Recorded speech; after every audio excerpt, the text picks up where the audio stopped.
brought to you by Silver Pumps. Top quality और consistent performance के लिए सिर्फ सिल्वर पंप्स नाम याद रखना।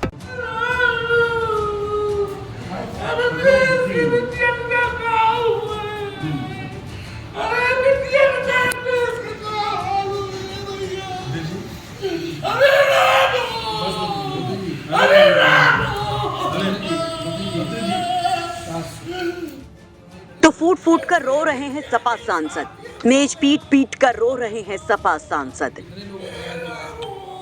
पुकार रहे हैं श्री राम को, पुकार रहे हैं सीता मैया को।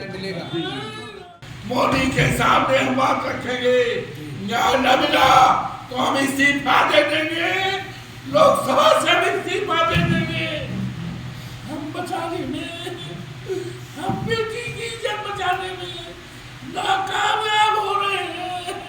दहाड़ मार कर खुद को कोस रहे हैं सपा सांसद, रो रहे हैं कि बिटिया को बचा ना सके, कह रहे हैं कि अगर इंसाफ नहीं दिला पाए तो इस्तीफा दे देंगे। रोते जाते हैं, रोते जाते हैं। बगल बैठे सपा के पूर्व विधायक पवन पांडे उनके आंसू पोंछते जाते हैं। सारे नेता लोग सांसद जी को चुपवाते हैं, कहते हैं कि इंसाफ के लिए होगी लड़ाई, लड़ाई उस दलित बिटिया के लिए जिसका शव नग्न अवस्था में कल्याणी शनिवार को मिला था। मामला अयोध्या के सहनवा गांव का है, जहां 22 साल की युवती का शव गांव के बाहर एक नाले के पास मिला। मौके पर खून से लथपथ कपड़े भी बरामद हुए। बताया जा रहा कि युवती गुरुवार शाम से लापता थी। परिजन उसे जगह जगह ढूंढ रहे थे, तलाश रहे थे गांव के कोने कोने में, लेकिन मिला तो युवती का शव, जिस पर सपा सांसद अवधेश प्रसाद सीएम योगी को घेर जाते हैं और कर जाते हैं बड़ा दावा कि दलितों के खिलाफ अत्याचार नहीं सहेगी जनता, मिल्कीपुर उपचुनाव में देगी जवाब।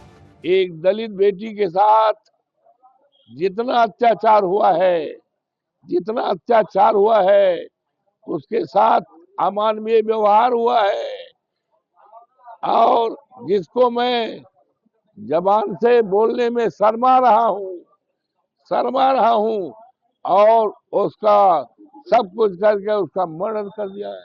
मैं उसके रोते बिलखते परिवार में कल गया था, मैं दाह संस्कार में भी गया था। दाह संस्कार में पुलिस के लोगों ने जीसीबी लगाकर उसको दफनाने का काम किया है। ये सारा रिकॉर्ड टूट रहा है, पूरा परिवार आज दुखित है। और अच्छा होता कि आज मुख्यमंत्री आ रहे हैं तो सबसे पहले सहनवा जाए, क्योंकि वहां पर अब तक जितना दलित पर अत्याचार हुआ है, जहां तक मैं जानता हूं, जहां तक मैं समझता हूं, देश में जितने दलित उत्पीड़न हुआ है, उस दलित उत्पीड़न का रिकॉर्ड तोड़ दिया है। और ऐसे समय पे मैं चुनाव हो रहा है, 5 तारीख को वोट पड़ना है। अब भारतीय जनता पार्टी अब इस चुनाव में वोट पाने का हकदार नहीं रह गई, वोट पाने का हकदार नहीं। दरअसल मिल्कीपुर उपचुनाव में दलित कार्ड सबसे बड़ा है। जातीय समीकरणों में दलित बाहुल्य ये सीट है, जहां लगातार सीएम योगी दलितों को बड़ा संदेश देते रहे हैं, तो वहीं सपा पासी समाज से आने वाले अवधेश प्रसाद के सहारे खड़ी है। योगी भी तड़ातड़ अवधेश प्रसाद को ही निशाना बना रहे हैं। अभी कुछ दिन पहले अयोध्या में हुए गैंगरेप मामले के आरोपी मोहित खान से अवधेश प्रसाद का रिश्ता बताकर योगी लगातार उन्हें घेरते रहे हैं। बयान सुनिए, ये पहली सभा थी मिल्कीपुर में योगी आदित्यनाथ की। बेटी के साथ, इज्जत के साथ खिलवाड़ करने वाला मोइन खान इनका हीरो होता है।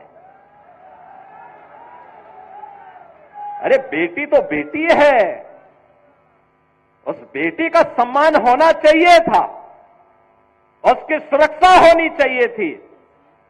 सफाई दे रहे हैं कि डीएनए जांच होनी चाहिए। अरे उस बेटी का बयान पर्याप्त है,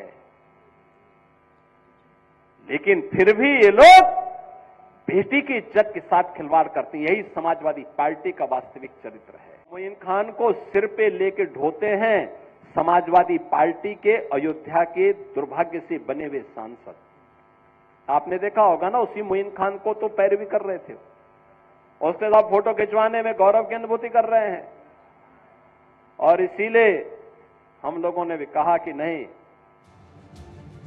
अब जब एक दलित बेटी के साथ जघन्य अपराध हुआ है तो सपा बीजेपी दोनों ओर से दलित पिछड़ों के साथ महिला सम्मान के मुद्दे पर लड़ा जा रहा है। मिल्कीपुर का ये उपचुनाव, आरोपों प्रत्यारोपों के इस पॉलिटिक्स पर आप क्या कहेंगे? कमेंट बॉक्स में अपनी राय जरूर रखिए और मिल्कीपुर का जातीय समीकरण भी देख लीजिए।